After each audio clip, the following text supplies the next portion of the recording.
So today I am doing something a little different. Usually I go into quick missions and set up something of my own, but today we're going into scripted campaigns.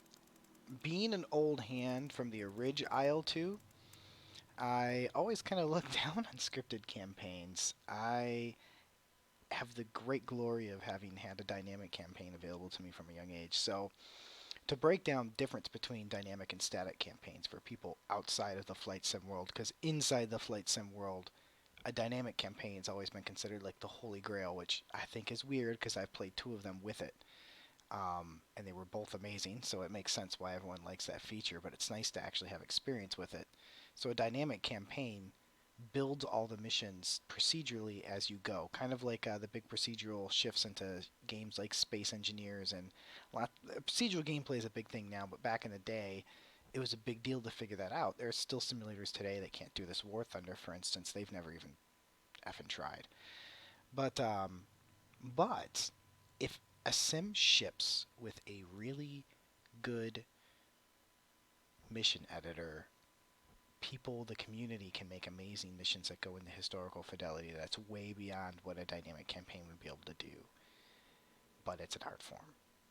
You need to find an artist actually putting that together. So here we have something. I don't know if this is made by the community or by the devs. Um, Hopefully on the screen now I'll have an answer for that. But if you look here, I am a P-38 pilot, so getting to fly this is amazing. So here we have your initial briefing into this fighter squadron. So the perspective here is that you are a new pilot to the squadron. You're showing up, and this is kind of like the backdrop of like who you are, where this squadron came from, where you came from as a replacement, and what's going on. Lightning strikes. The 370th Fighter Group was formed by a cadre of flight instructors in 1943 who felt that they could be more useful to the American war effort by flying in combat than they were as instructors. They were constituted in July 1943 and trained on P-47 Thunderbolts in the ground attack role, which is interesting because my history with this simulator, IL-2, I started originally in the P-47 Thunderbolt plane IL-2 and moved to the Lightning just as I would have in this squadron. So that's an interesting kind of parallel. They deployed to England in early 1944, which this isn't going to cover because we don't have England on the map, and were re-equipped with a twin-engine P-38 Lightning as part of the 9th Air Force. They entered combat in May 1944, my birthday month, actually, and crossed the English Channel on ground attack and escort missions in preparation for D-Day. Just over 2 weeks after the invasion began, the 370th moved to Cardinville, France, in support of the ground forces fighting their way east. So we're in France at this point. So that involves the whole squadron that has been living, in England, going and having tea with, like, living in English apartments, you know, getting onto ships, going across the channel, and now you're in a tent in what was a war zone shortly ago, and sometimes when the Luftwaffe visits, becomes a war zone again. But they were active in the Battle of St. Lo and helped devastate German troops in the Falaise pocket. After moving briefly back to England to support Operation Market Garden, the 370th was well-blooded and in need of replacements in late September. So think about that. Every well-blooded in need of replacements. They entered combat in May. Imagine joining a group that does anything. Imagine joining a company, uh, you know, and it has maybe 80 to 100 employees, right? And of those, you're on a team that is about 30 of them. And in between May and September, those summer months, a good half of you are dead or more of that group. So in the historical sideline here, we are one of the replacements coming in at that point. In late September 1944, those replacements were selected from the ground attack pilot pool awaiting assignment. So that would be someone who's gone through basic flight, has gone through ground attack school, whatever they teach that on, and is waiting for a type assignment. So they don't have like an air. They're not a P-38 pilot yet. They're just a pilot who's going to be a ground attack pilot. And then this squadron came up in September and said, we need some people, and that's how they ended up there. After arrival in New York, there was a 2-week crossing of the North Atlantic on an overcrowded troop ship that had a great chance, not written here, but noted that that has a chance to get shot down by a U-boat itself. So you're already kind of blooded, and that was, they probably saw a ship or two blow up during that. And a very long train ride across Great Britain. Then another ship ride across the English Channel, and a miserable week bouncing in the back of a deuce and a half through the mud of central France. With very little except a change of clothes and a wet bag of flight gear, the new replacements arrived in Florence, Belgium, for duty on the front line with the 370th Fighter Group. Welcome aboard. So imagine showing up to work and they're like, so this is what we've been up to, as a pilot. Um, and this is what we're going to get up to. Who the campaign's by and what it requires. So getting in here, these are the missions on the left here. As you can see, this is a fresh start. I did play through the first mission up to getting to the target, but I didn't egress. Just to kind of get a feel for what I can expect from this, what level of fidelity, and I gotta say, I am deeply impressed. This is an amazing little piece of history here, all because the amount of research that they do into this for all these unit names and everything is amazing. Um, yeah, pretty cool stuff. So anyway, Aachen. So our first mission is going to be over Aachen. This is where I've been releasing videos and everything. I've been centering. This is a big city in the history of airborne troops, and also the movie series Band of Brothers, or should I say HBO series Band of Brothers. Pretty sure that this was, or maybe that was Karatan that I'm confusing it with. But it's a city that I'm familiar with from other works. But welcome all new replacements. You'll be assigned to fly as wingmen to our most seasoned flight leaders for your first few missions. This is standard practice. Ward Carroll on his channel talks about the fact that two people airplanes, F-14, F-4s, they would do this with the Rios. They put like the most senior Rios with the greenest pilots that there was, and vice versa. The best pilots, the most experienced pilots, they put the most junior Rios with.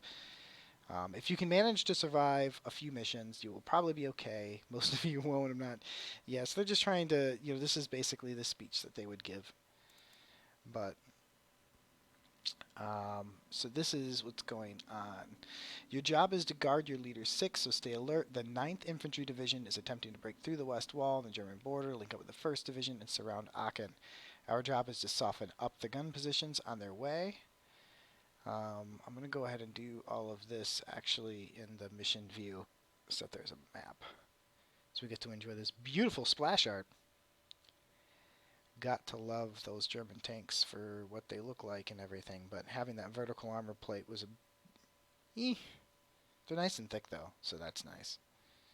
And up in the corner though, we got some Focke-Wulf 190s, those radial engines. I can mess those up though. That's the nice thing about being in the P-38. It really can do it all. It's a really good fighter platform, both in the Pacific Theater and in the Western Theater against Germany. And also a really true capable fighter bomber in the sense that an F/A-18 or an F-16 or an F-15 is nowadays. Like having that ability to both bolt the bombs on and then, put the missiles on. P-38, very similar World War II capability.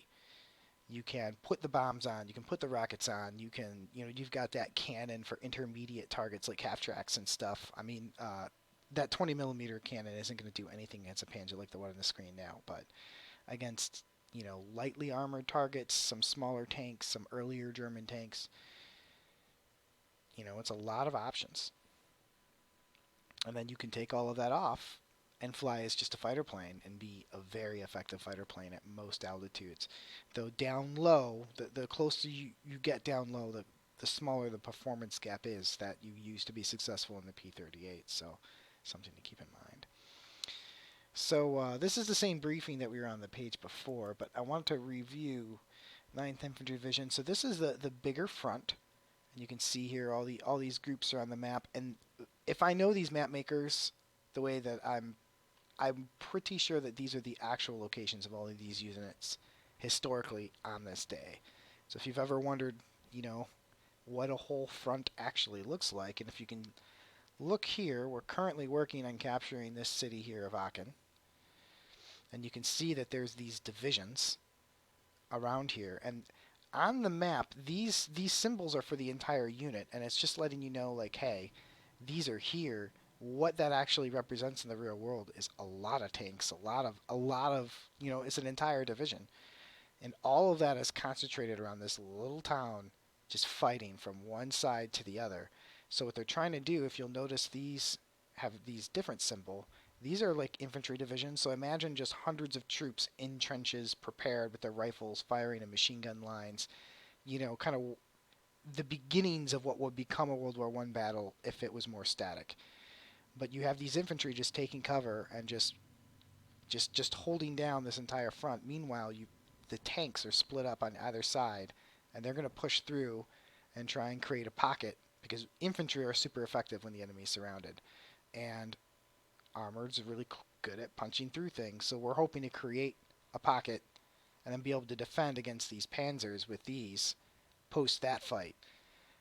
So what we're going to be doing here is getting up to these artillery guns and doing something about them, because artillery emplacements like 88 millimeter guns can do something about these tanks. Most of these other things can't. So if we can take them out of the equation, then it's a lot more likely that they'll be successful. And this is why a historically built scenario like this is so rewarding, because there's actually all these units on the ground out there. We're going to see them when we fly, and we're going to interact with them. And the level of fidelity of detail, because I've always wondered since I was a kid, and a lot of people wonder what it was actually like to be a fighter pilot. The only difference is I'm getting my briefing through this really awesome scrollable map that is itself a beautiful piece of technology with the waypoints on it. In reality, this would be a briefing room at about 8 in the morning, 7 in the morning, and there'd be a map on the front of Germany with pins in it like this, and they'd be speaking aloud, and they'd be handing out prepared pieces of paper with all of these waypoints and their locations and how it is, and you'd be putting that on your knee board so that you have it when you fly. But yeah,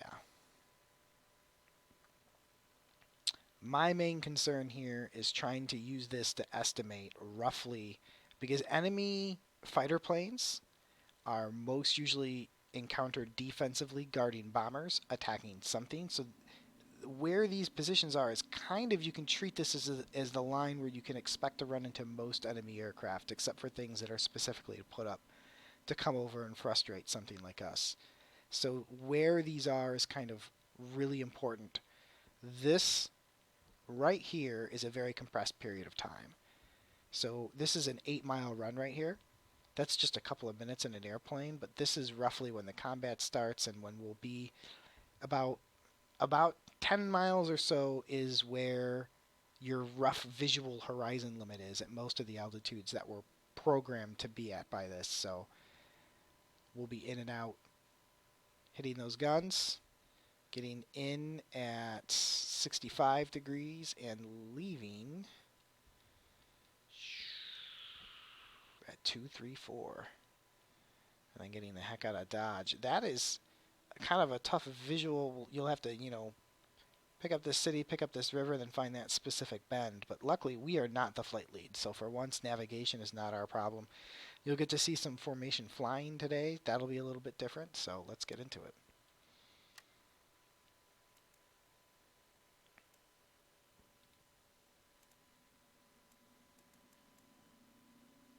So we're at the 370th, right?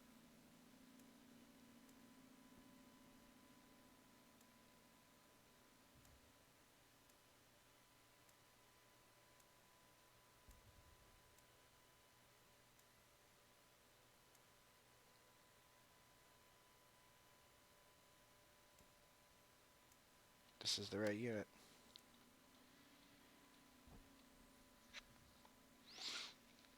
So I'll do it. Now everyone else is taking general purpose bombs. I do want my rockets. And I'm also going to take 1,000-pounders instead of normal bombs because they're effective. I should still be able to keep up with the formation I did last time, though in the future I'm going to start rolling more with just what the flight's using, because I've done up to the target in this mission. I know it worked out right, but one of the things I figured out as I went is, hey, you should just do what the flight does, because you don't want to have extra munitions and then feel like you're wasting them. It feels horrible. It's like not eating all of your food or something. So now I'm starting to get into the mindset of flying. I'm starting to shake out the talking, analyzing, thinking parts of what I'm about to do. Starting to get into the motor stuff. And just taking in the feeling, getting the controls all set.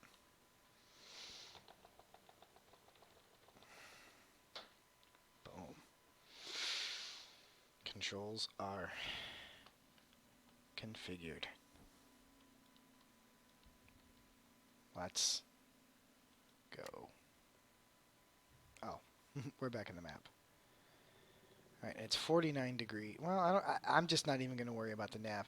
The one thing is, when we change our altitudes are what I need to pay attention to. So we're going to be at 5,000 to start. When we take off, 5,000, 49.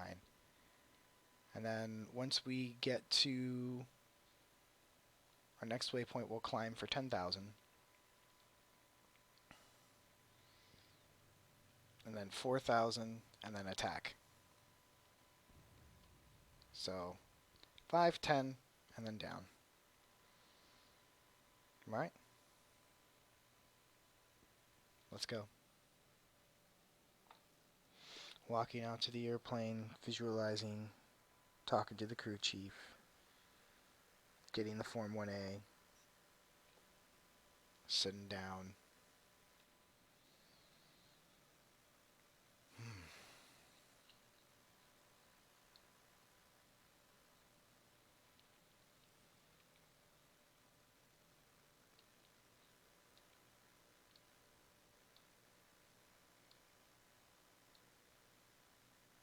Would have arrived in a truck like that.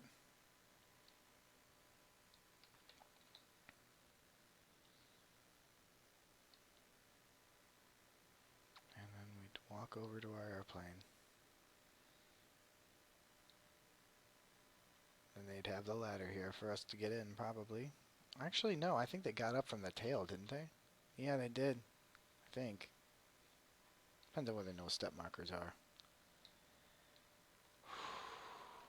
Also, if we get familiar with the airport here that we would have at this point spent some time on.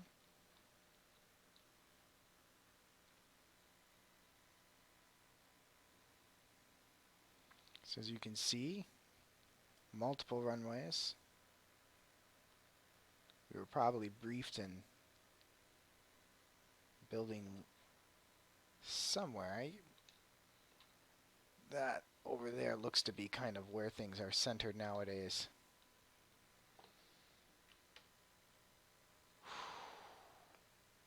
Whatever. Let's go. First things first, start up our switches. Fuel truck is finished fueling us and is getting the hell out of here. There's 4 airplanes on the runway. I'm not sure, but I think that's them.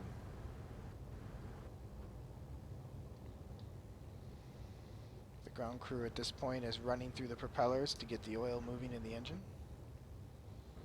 And we're going to check that our parking brake is indeed engaged.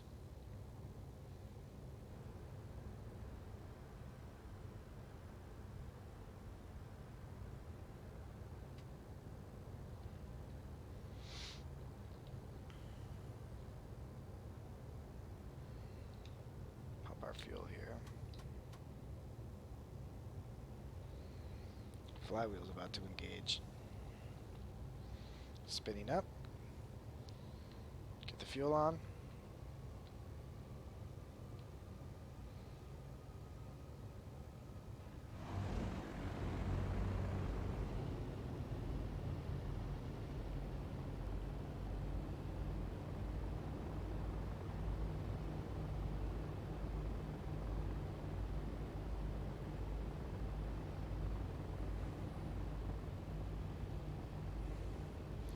we got some power. Go ahead and get my navigation lights on.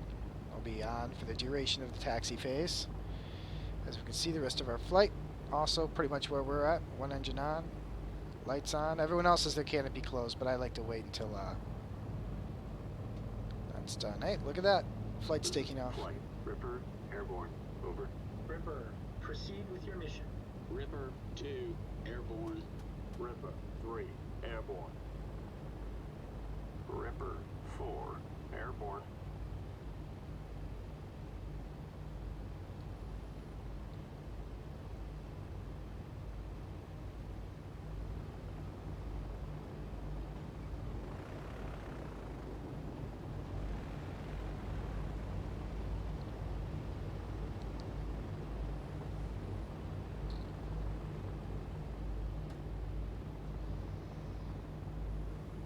Tower, this is flight. Bluebird. All right. Requesting taxi to runway.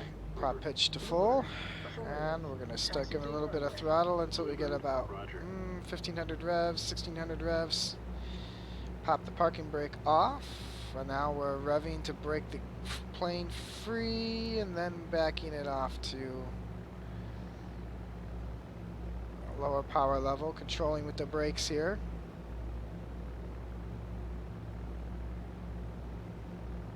Eyes on that RPM gauge while trying to look out of the cockpit where we need to look out. We're dragging on the brakes a little bit, so we're going to take some RPM out.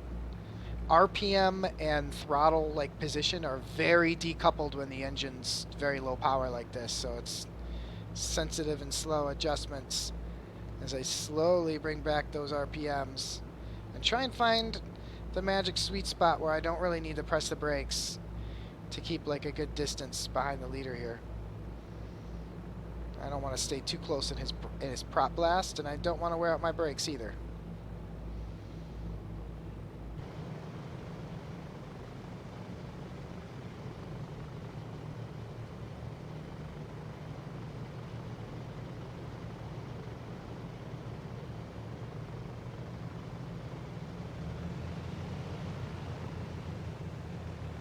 It's a whole different phase of flight when this beautiful flying machine that goes hundreds of miles an hour is a very ungainly, draggy cart.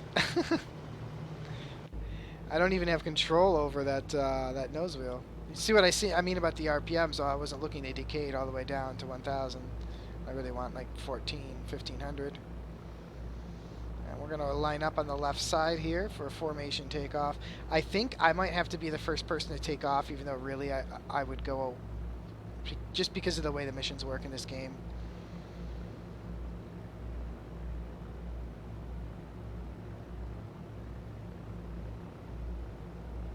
Bluebird 2, ready for takeoff. Over.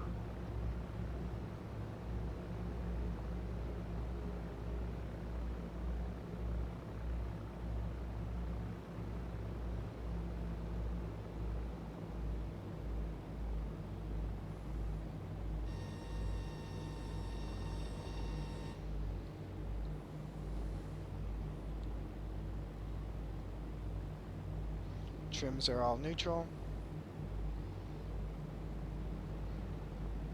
Bluebird 3, ready for takeoff. Over.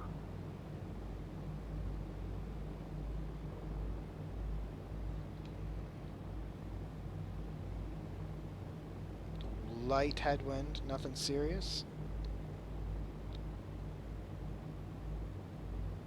And bombed out. This place has seen some action. This airport was probably some Nazi pilots with a lot of old memories of this place.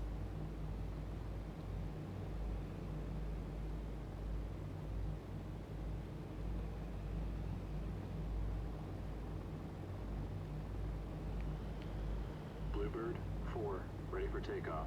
Over. High tower, this is flight. Bluebird, requesting takeoff clearance. Over.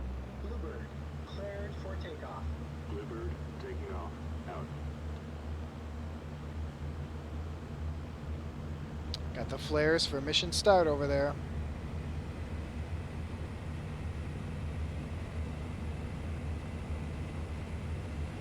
Trim out these stick forces here. Bluebird, proceed with your mission.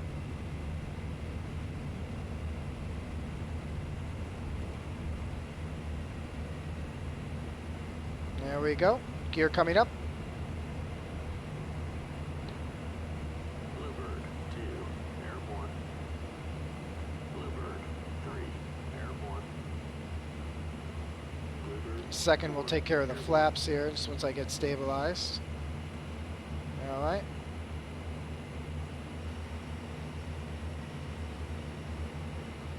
Alright, get our hand on the trim wheel again as the plane's gonna kind of settle into a new position. And it's saying to reduce the RPM now, but I'm waiting because I want to get back in formation with my formation leader here. Going to 4-9.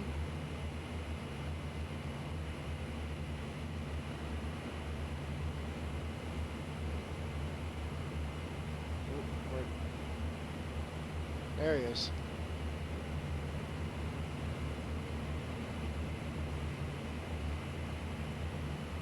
Time to reduce power.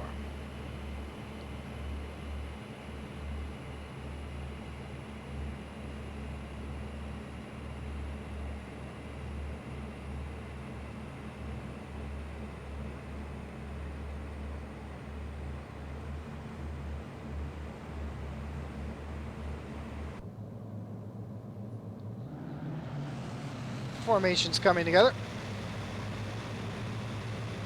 Woo!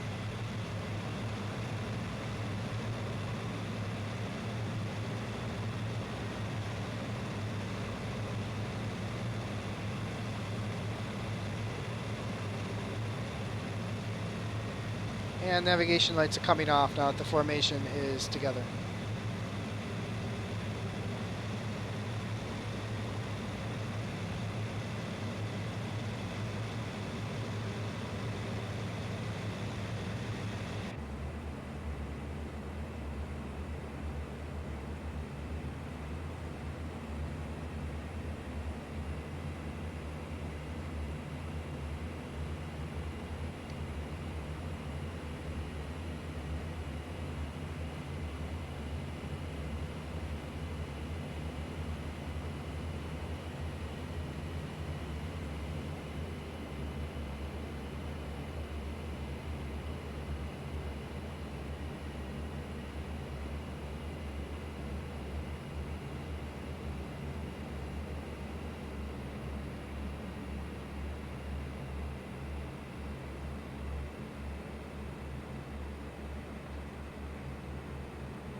It's getting back into the formation flying feeling.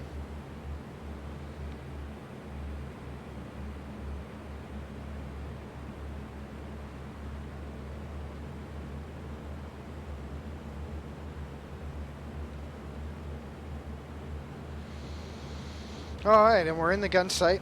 We're trimmed in. We're on formation speed, on formation course. And now we're getting our eyes out of the cockpit, looking for German fighters. Trying to think a little bit about what's going on.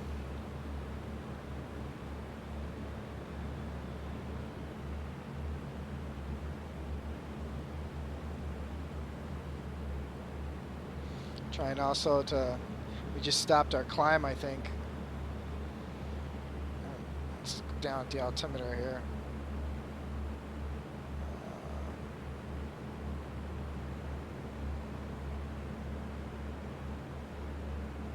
We're coming up on 5,000, so we should level out, and that'll make things easier.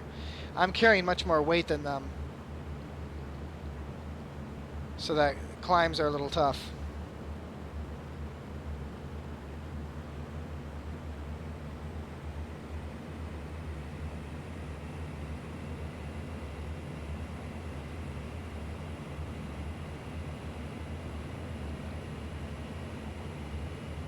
I'm not sure, but I think we just hit the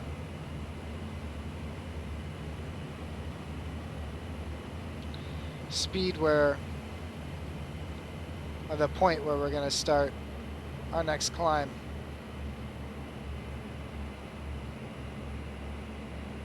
Through the clouds here, so I'm trying to get close to my buddy, my wingmate. So we're going to go through these clouds and it's going to be a little gnarly.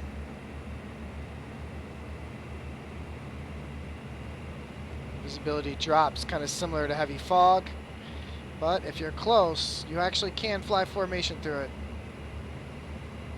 That takes some discipline.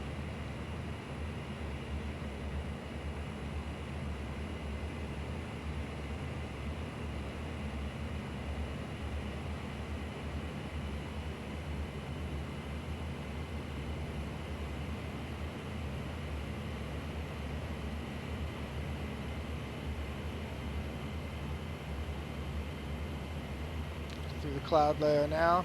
That's what I love about aviation, man. It's always a sunny day.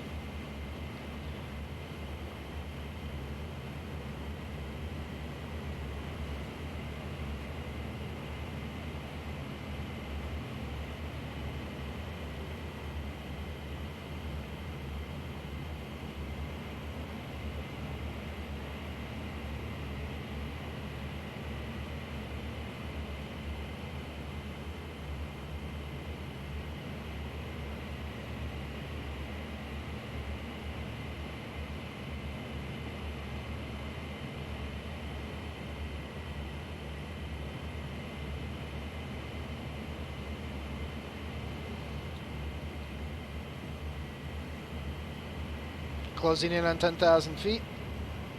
Taking some power out.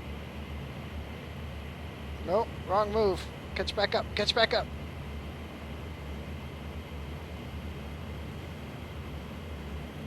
Changing our trim.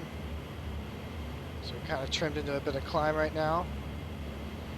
I'm gonna wait a couple seconds, I'll feel it, hopefully. Shift into a less draggy state. Yeah, there it is. And the nose is really coming down now. There we go. Now in our high speed stance, we'll start catching up. I want to catch up before we get too thick into that cloud here.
And the cool thing about this is that we have this leader, and he's on the instruments, and a human flying on instruments is actually very, very, very accurate. But only if they're good.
is incredible to think about, even this slight climb rate.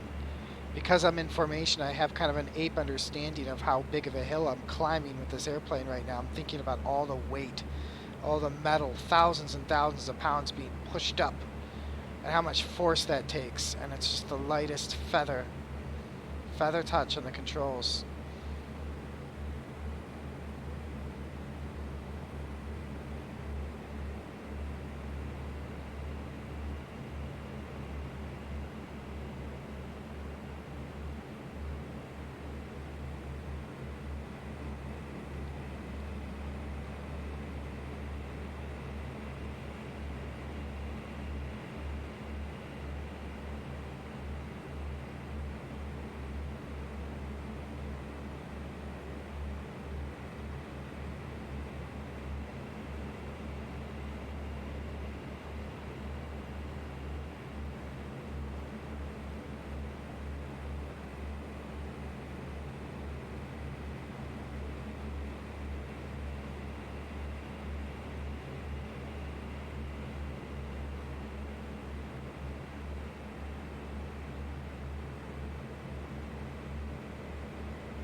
Get ready for combat. We're getting close. Flight leader's taking us in.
Looking ahead now for the target. You can just barely see it on the distance.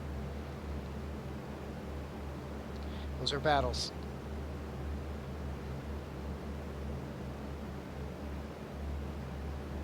Starting to pay a little bit more attention for German fighters now. We're over friendly forces. They could show up around here. And this is where formation comes in really handy. Now that we're a little looser, we're in kind of more of a combat spread. Okay, hang on.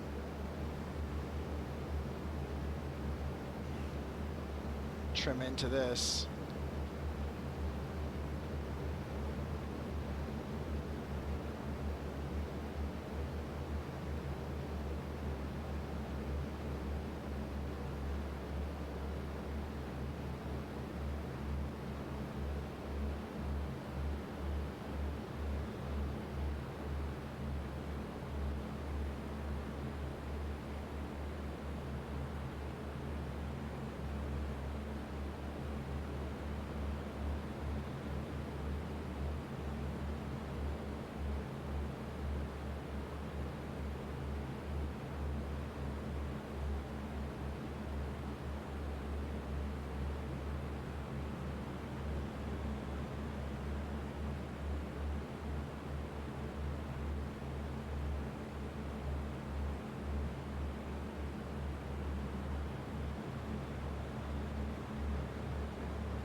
on your own.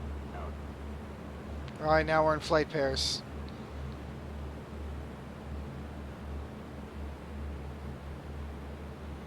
It's time to really stick with my guy here.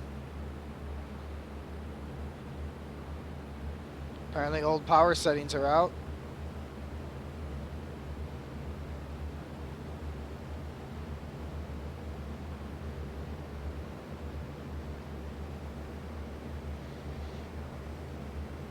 Everyone's got their engines leaned out now or two. Formation change just got called. It's getting real. I'm going to go ahead and go for Rich on the engines.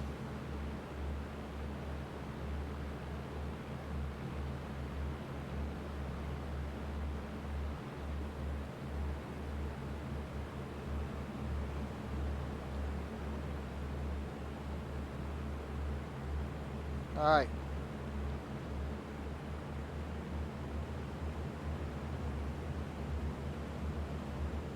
Looking around for fighters. I don't see anything. I see the red artillery smoke. I've identified the city of Aachen.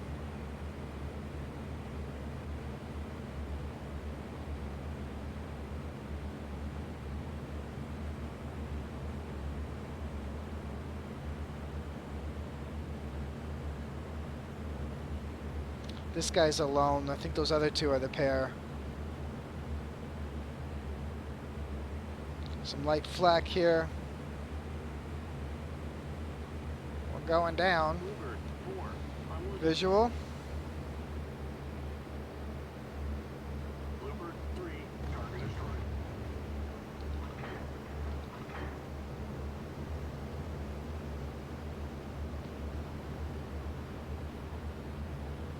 Bluebird 3. Target destroyed.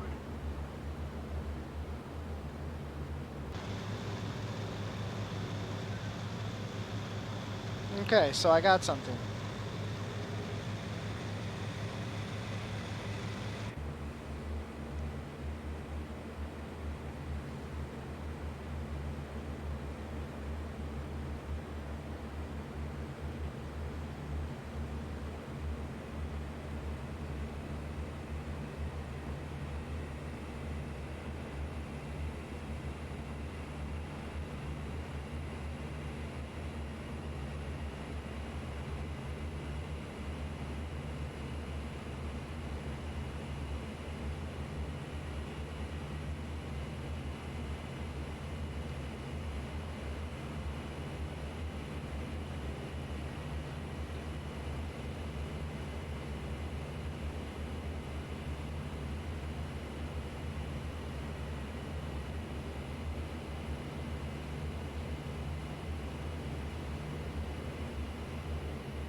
Bluebird 4. Target destroyed.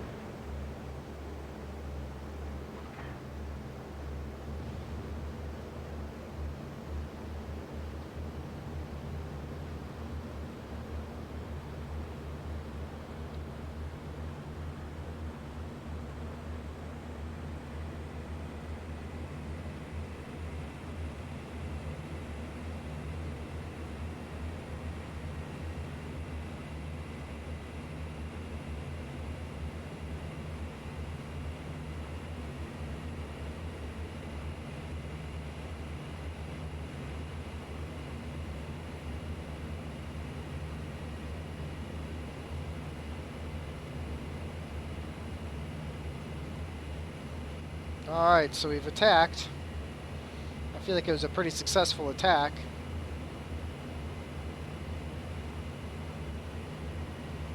Right now I am at max power. Release on my command. Out. Oh shit. He just got lit up by something.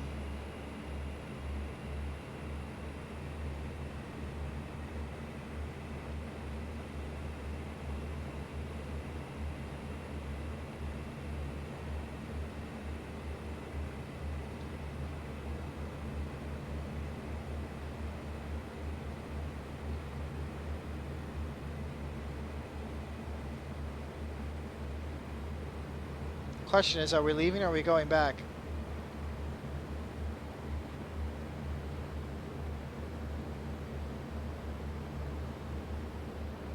Looks like we're going back.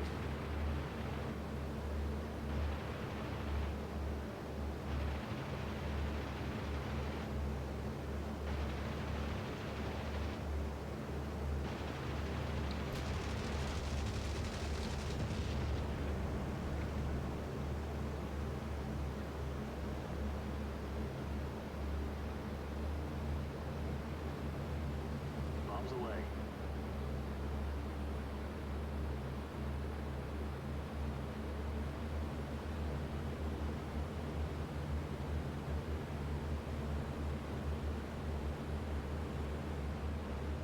Bison, rejoin formation and continue with the mission.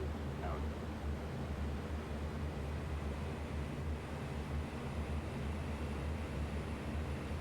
So at this point, let's pause. Let's pause and explore. So this is us. And you can see now we're in the air, we're flying. This is where this thing, it's not in the hangar anymore. This is where it belongs. Notice no bombs, no rockets. You can still see the trusses where the rockets were connected, but I have gotten rid of them. To our right, over our shoulder, so I'm going to go ahead and plop this at a really cool camera angle, and then boop, we'll go in the free camera from here and just kind of look around. So if we look up here, those, I hope, I don't know what those are. Well, those might be our escorts. That might be an air battle that's about to come down on us. I don't know. That's the top cover flight of P-38s. That is our mission commander, who we'll take a look at in a second. We'll snap the camera over to his plane. And if we look down here, if we look over there, you can see there's an explosion going off, probably a bomb, probably from another flight. And then there's that little town. And then if you look here, that is where we're bombing. That's what we've been hitting, I think. Maybe. I don't know, the red artillery smoke is gone, which makes it kind of difficult. However, nonetheless, oh yeah, if you look, you can see there's a trench line that goes and goes. Holy crap. This mission maker is incredible. So what we'll do now is we'll hit F8. F5 is friendly. F6, I think, is enemy. Oh no, this is our munitions. That's where our rocket pods ended up after we ejected them. In the woods right over here. So this is what we've been bombing. So let's come down here and get to meet the people we're killing. So we can see here that we've got an artillery piece that has been destroyed. There's an artillery piece that has not been destroyed. You can see our glorious young Germans. And you can see how difficult this would be to see. You know, like imagine being here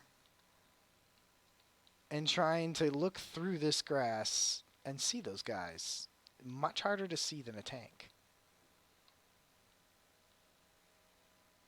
And if we get over here, this is where their ammunition and stuff is stored, and bombs. Wow.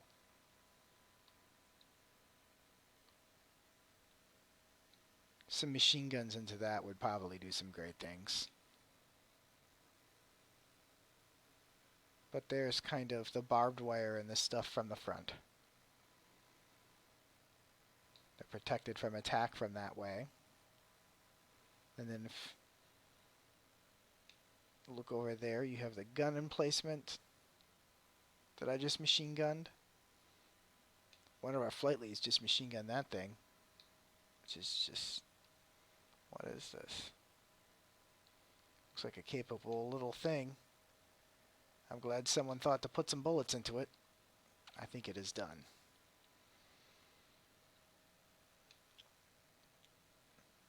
That gun is out of commission. There's a crater there. That gun is not out of commission. But overall, We've got 2 big artillery pieces out of information. That tank, whatever it is, that could have been a factor, is no longer a factor. I mean, these half tracks, I feel like infantry have a chance against them. Infantry probably had a chance against that too. But the Shermans that are going to come through, those half tracks are no threat to them at all. They just got a machine gun. The Shermans will maul them. That thing could have maybe threatened a Sherman. That could have killed lots of them. I mean, that's basically the turret gun from a heavy German tank. That's still a problem. That being gone is a good thing. And then if you look in the air, you can see here, that's my flight. Actually, no, that's our top cover flight. This is my flight spread here across the horizon. These floor. Damaged bird. Damaged bird. Damaged bird. And then there's me. Not damaged. So once again, we come in here. This is me. I got a slight smoke trail because my mixtures are rich to keep the engines cool right now, because I know I'm in the combat area. I'm going to be demanding a lot of them. So now let's hit Shift F2. This is our flight lead directly in front of us. We can kind of check out what his damage and stuff is. So you can see here, it looks like he took a flak burst on his left wing. Didn't really see the shell explode or anything. Ooh, it must have been from the bottom, because there's fuselage damage in the bottom. He might be wounded. The plane's definitely messed up. So getting him home safe is going to be a priority here. We've got some protecting to do, because with that damage, he's not going to be as maneuverable. He's not going to be as capable. Luckily, we've done our job. You know, we've dropped our bombs. We've done our tidbit. That's what we were hitting right there, I think. And we're good to go. This is the leader of the second flight, I think. He's missing an aileron. He's also taking some heavy damage. Also, well, it doesn't look like there's any fuselage hits, so he might not have any... he might not have any issues. And I wonder, are those kill cards on the side? No, that's part of the paint job. And this is number 4 of the flight. He is having a bad day. Now, other friendly airplanes, there's this whole other flight of 4 up here, and they are all untouched. They've still got bombs on the plane. They are going to be going in and delivering their ordnance after us, I think. And then there's, ooh, a flight of A-20s. That's what we saw. That's what's bombing down there. And if you look down there just in the corner of the city, yeah, they're pounding that place. I don't know what for, but they are.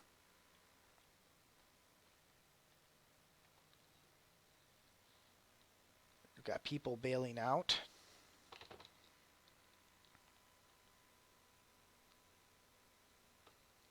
We also, this airplane right here is a tragedy. Holy crap, hang on. So we can go into free camera here and be very careful and slow. So if we come here,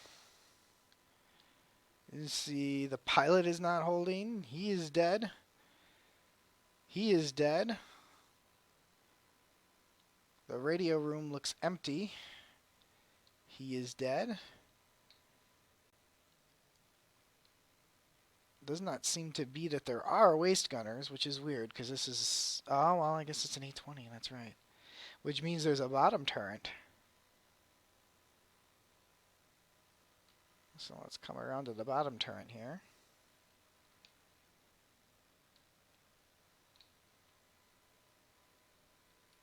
And if I had to guess, I'd say that's our person that jumped out. Yep. There he is, and there's the flight. Probably, if I had to guess, I'd say a flak hit.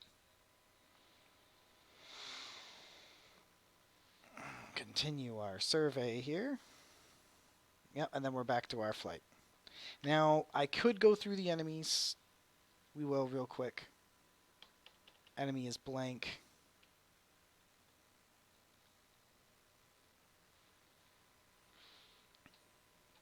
So now we're going through enemy ground stuff. Oh. That's a rather serious little installation, isn't it? What the heck is that? I don't know. Oh, wow. That's what those signs in the map are, huh? They are like no tanks across here. This is the destroyed piece that I blew up. This is what my flight leader strafed. We blew that up somehow. Probably someone machine gunned it. This survived a close bomb. I'd imagine that those guys had a rough day with that concussion, but they're not dead and they're still fighting. The other question is, what are friendly units? You know, what does that look like? Oh. Whoa. Whoa. Yeah, there's a lot going on the ground.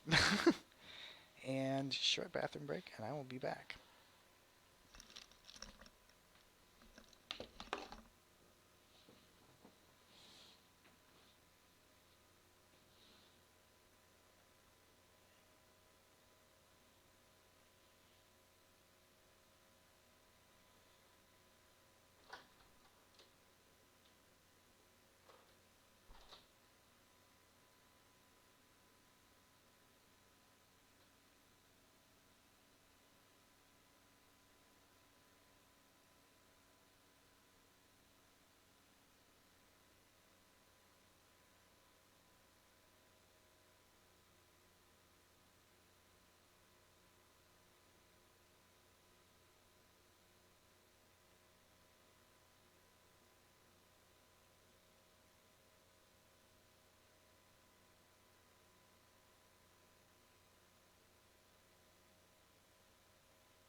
All right, we're back at it.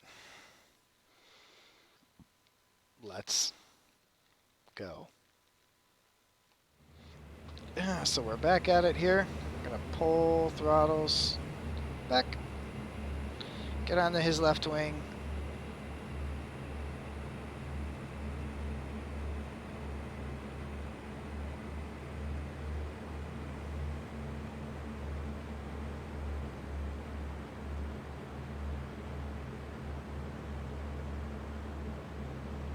There we go. I'm gonna reestablish it. What's going on over there?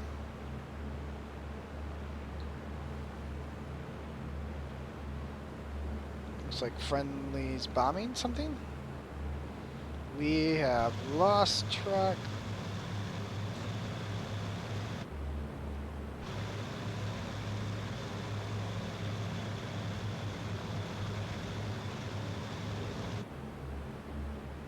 There he is. Ripper, patrol for ground targets on your own. Out. Alright, so we just switched over responsibility. So we're no longer bombers. We've now accepted responsibility for the AO as far as the air perspective goes.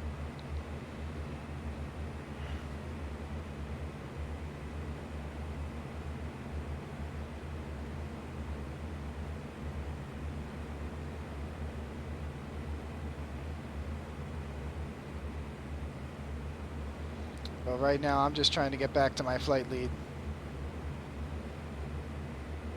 because I've got to protect him. He's in a bad state.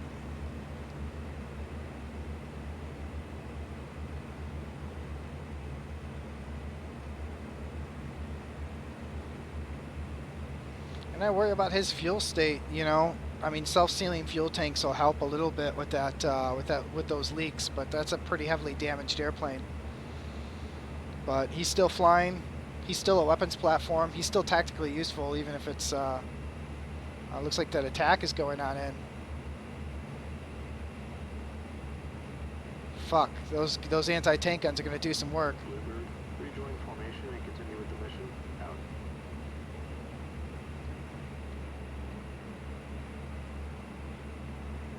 Ripper, rejoin formation and continue with the mission. Out.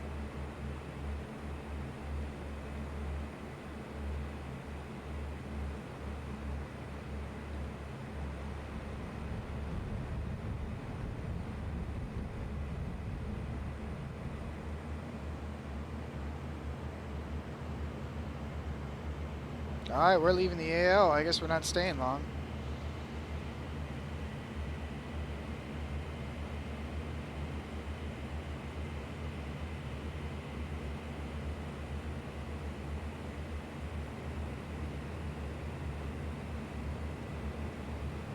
There we go.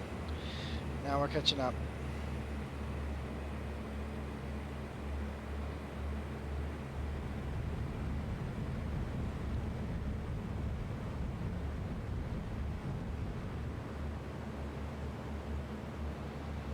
Finger 4.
So that's it. That's my first attack in the squadron, huh? I think I did pretty good. I'm kind of sad those bombs, like nothing came of them. That's kind of my fault, though. Yeah, I could have done better.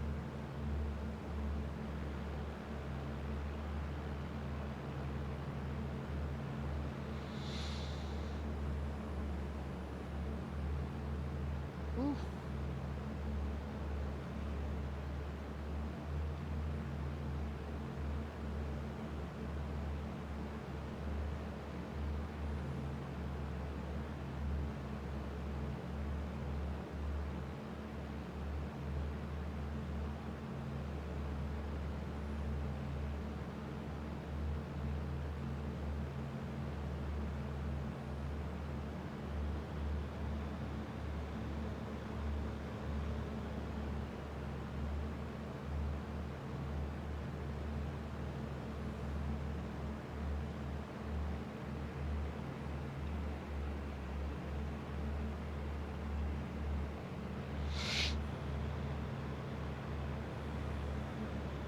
Shaking my head at myself right now.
I've actually got a feeling, because there was this really confusing radar call when we first left the AO that was for Bluebird to rejoin.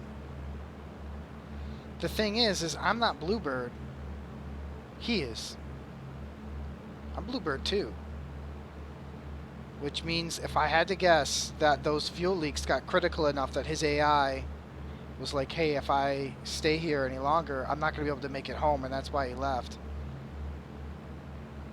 Maybe there's a trigger that the mission creator put in that under a certain fuel, people break off and go home. It's things like that can really make missions come alive, that people are pretty good at sometimes.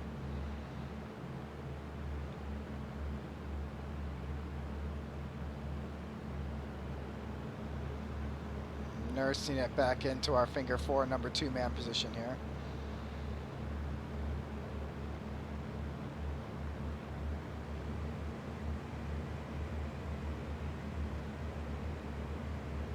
Power comes up. Something's going on. I'm going to change how the airplane is stance and take some of the pressure out of the front of the stick here.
Oh, we're established in formation again. So just high enough that if he turns around his gondola, he can't see us. I think that's polite.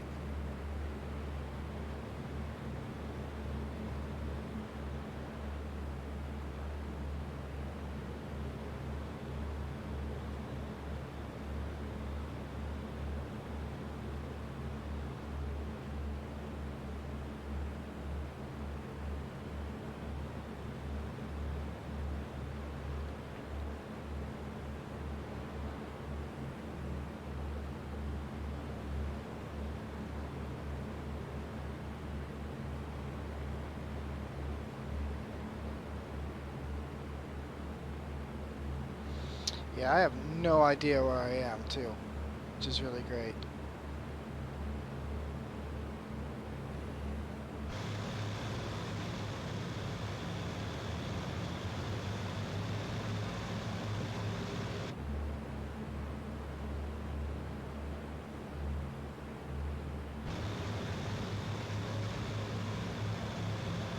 There's a city. I think that's the river that our waypoint is at. Yep, we're almost home.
Hightower, this is flight. Ripper, requesting landing approach. Over. Ripper, proceed. Ripper, roger. Break off and land individually. Ripper beat us home.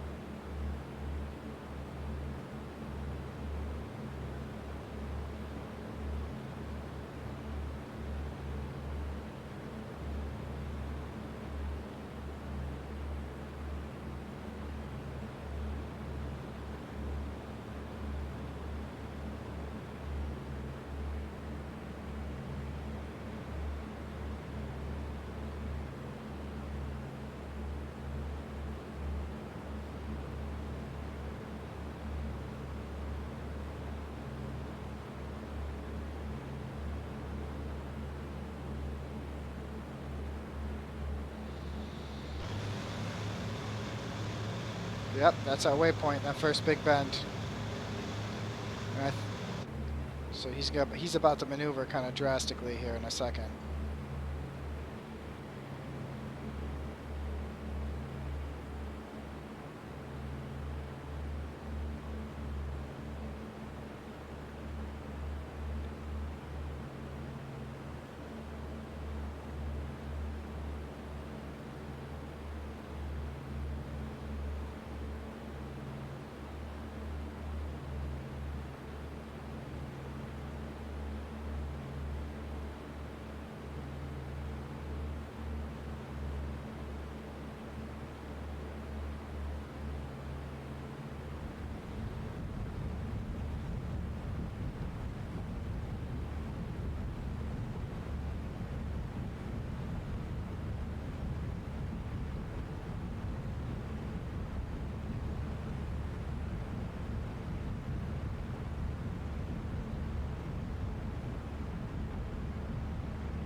Hightower, this is Air.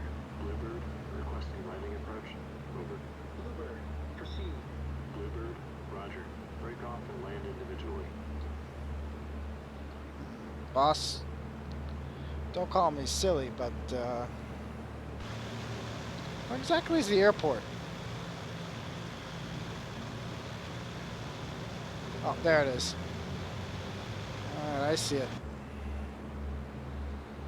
Alright, I'm number 2, so what I'm going to do is I'm going to fly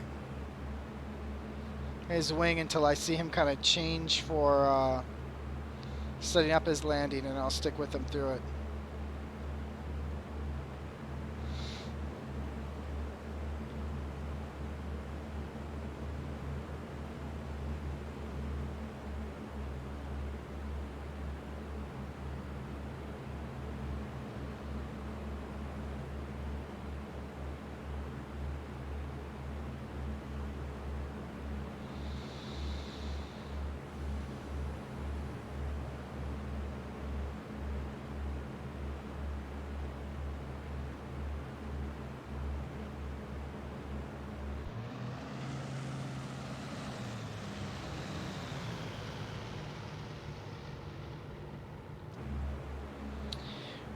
Really wish I knew if it was a left-hand, right-hand landing pattern or what.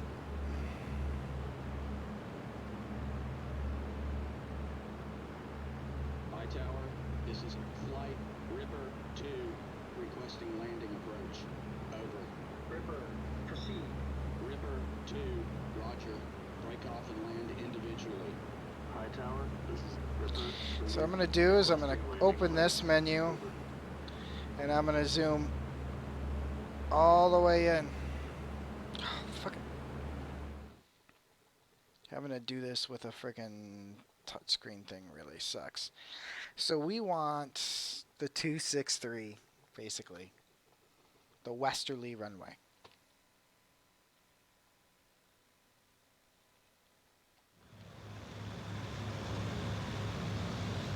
Currently heading west. So that's our runway. And it looks like a right-hand pattern. And we'll see if we can formation land with the boss.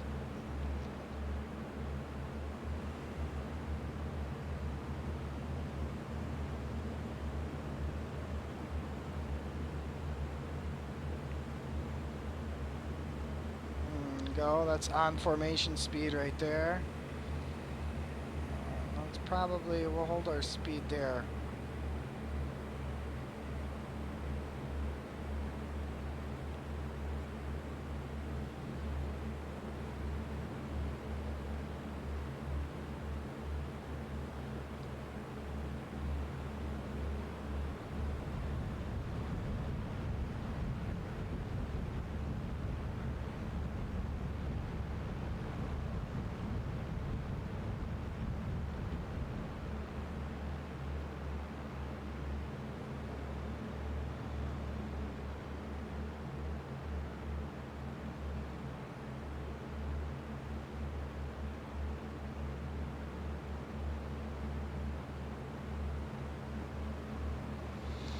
Once again, we're on speed.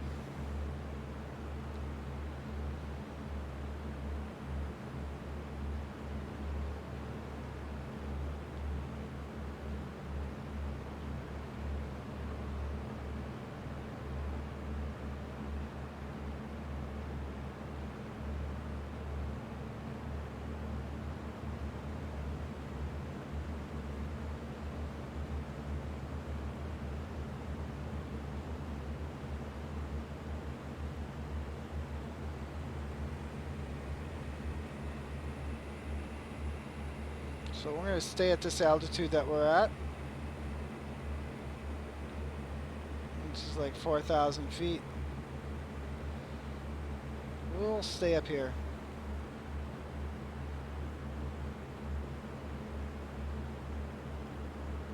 No, we'll follow our flight lead down. Just going to bring that throttle all the way back, get the air brake out.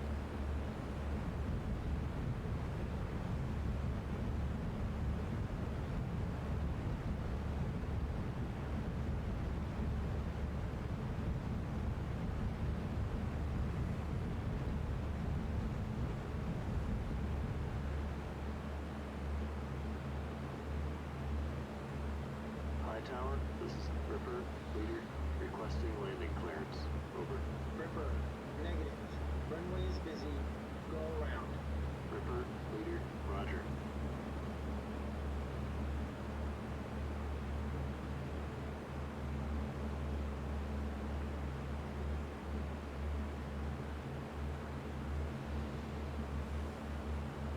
Ripper, leader, roger.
Alright, so Ripper 1's requesting clearance. I wonder if that's who's ahead of us.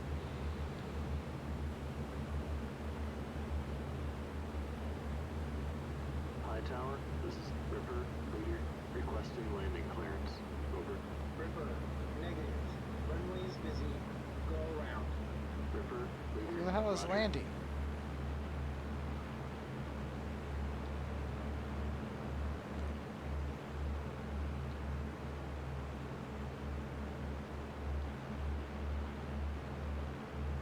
I don't know, but I think I'm Leader, Roger. gonna go ahead and try and set it down. There's a big stack ahead of us. I think Ripper flight is not being allowed to land because they're waiting for Bluebird flight to land, which is us. Bluebird 1 requested permission to land and he got it. So we're on our downwind right now. So what I'm gonna do is I'm gonna go ahead and look for the landing angle, and I guess when these guys peel off, and I'm just gonna go ahead and slow down once we get into our right turn and establish a landing. So we're gonna go props to full. We're gonna pull our power back to low. We're gonna keep the nose up. Gonna get the air brake out. Pull the power the rest of the way back. Our sub 200 landing gear comes out. Flaps come all the way out. We keep the ship roughly level. Flaps are now full. And we're going to go ahead and start floating it down to the right. We're going to get it all the way down into the rudders. So now we're flying it as inefficiently as we can. Holding it at 140. And then we're going to go ahead and go rudder neutral slowly. Come left, rudder right, over pitch and turn. Hard back now, holding 140 on the speed, and we're going to bring it back in, and by that point we should be on altitude again. We have a massive descent rate right now. Bluebird, out of fuel. Yep. They were waiting for me to land.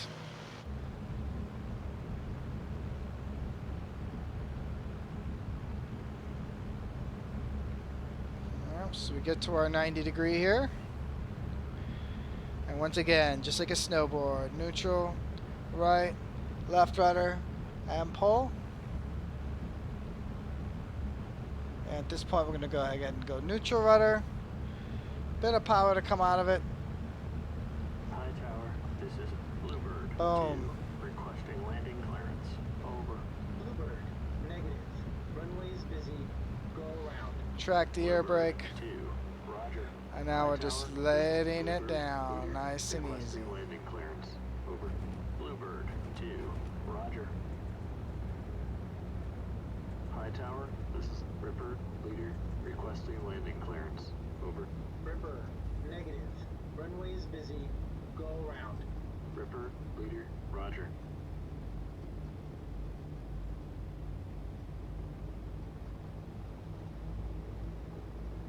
Going ahead, use this runway to get off of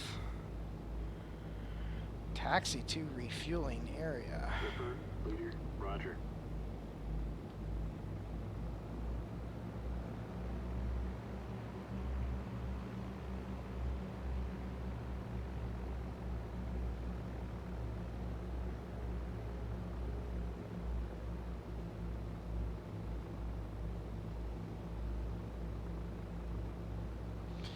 Alright, go ahead and turn off our cockpit lights here. Okay. Refueling area. So the real question is, does anyone remember where we took off from? So we took off from this. So we'll come down here, F11. This is the runway we took off from, heading that way. I think, right?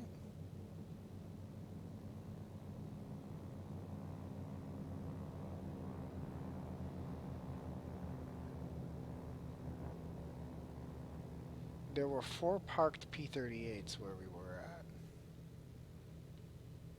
So they should still be there somewhere.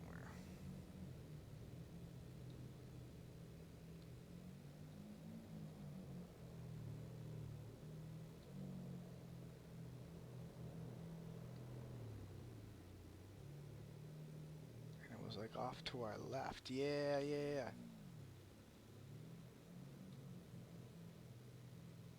And that was the far corner,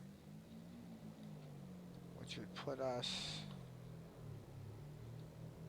over here somewhere.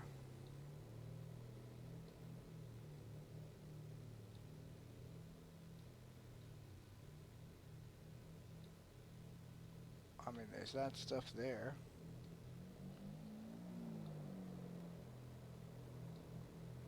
But if you want to talk refueling, really, then I'd imagine you'd be talking about this. In which case, forward and to the left. I mean, it's on the way out of. Yep, there we go. Okay. Well, now that I know where I'm going, let's go. Go ahead and fix ourselves taxi RPMs. Get ourselves rolling here. And go ahead and take my hands off the controls. Those don't really control anything anymore. And then we'll go ahead and bring it back to 1500 RPM and let it roll. We'll take up the flaps. High tower, this is Ripper, leader, requesting landing clearance. Over. Ripper, negative. Runway's busy. Go around. Ripper, leader, roger.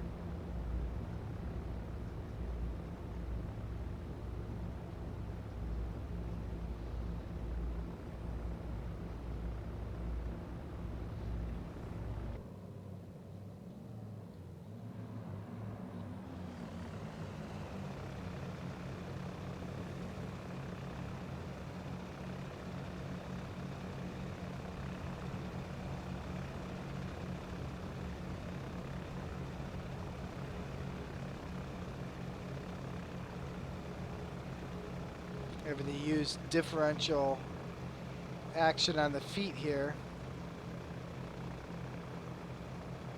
Get this thing turning around.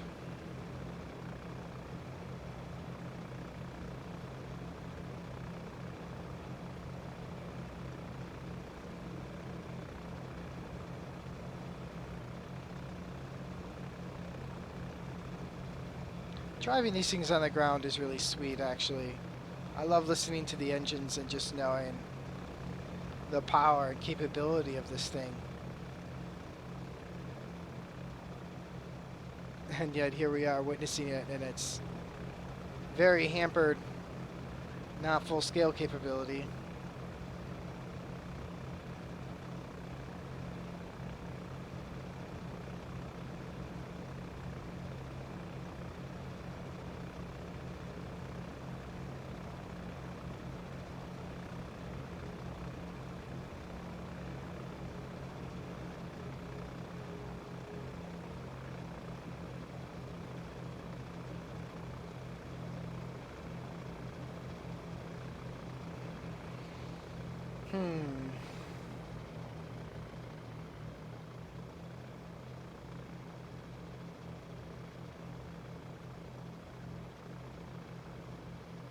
If we came in from the end of the runway, we'd actually have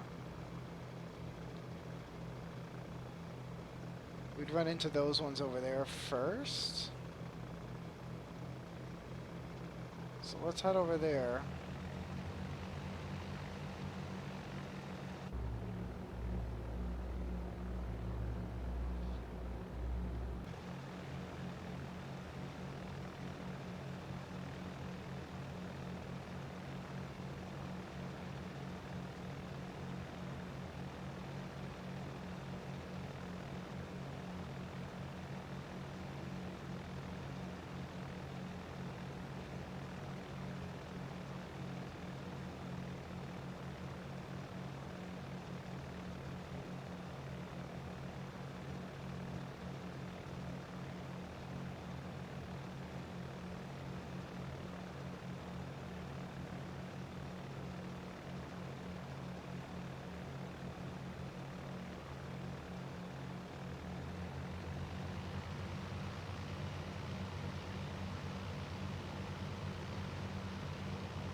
Fuel off.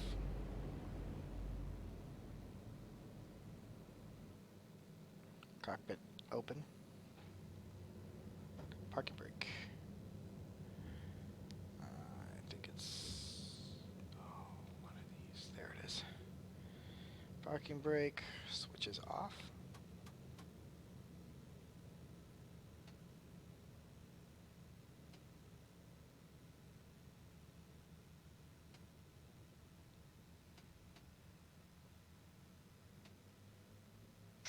There we go. And that is one shut down, untouched, surviving P-38 Lightning that actually did its job today.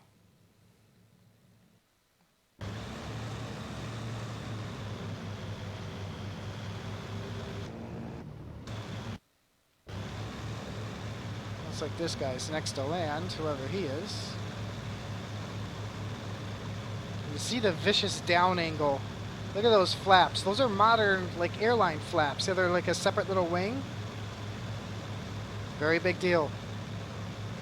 And you can see how that coolant structure just barely fits. Barely fits. That was designed to be that way.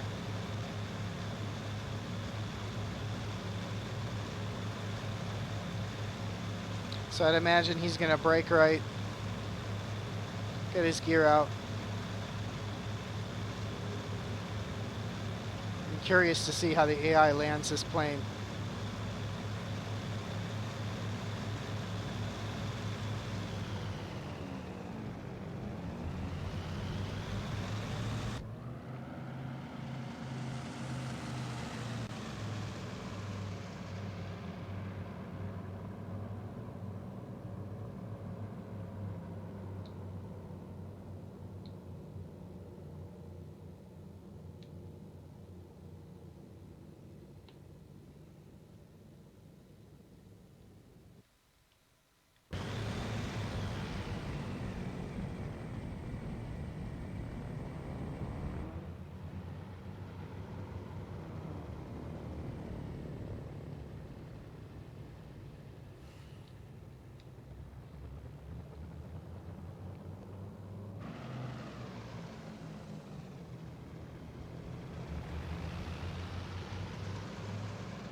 Oh, he's going for it.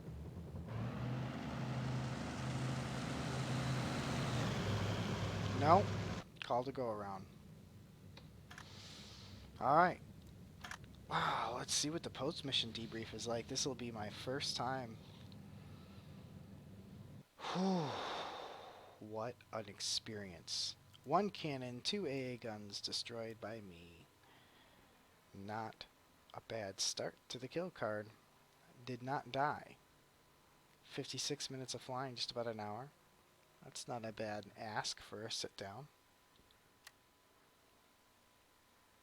And there we go, just like that. We're on to the next mission. So, whew, a very, very different, it's overall an hour 44 minutes of recording. So, just a bathroom break and a short delve into the combat zone, briefing, everything included is an extra 40 minutes of runtime. But and now we could look and we can build this kill card as we go here if we can manage to stay alive. And this is a much more realistic version of what it'd be like to be a fighter pilot than anything close to the quick mission generator that I usually use. Granted, the scenarios that I construct aren't unrealistic with the mission generator, and they're fairly representative, but this is on such the depth of scale to this and size is something completely else. Actually getting to see as we left those tanks engage, you know, you have to stick around a long time in the advanced mission editor for a tank engagement to actually happen. So, whew, that's a flight.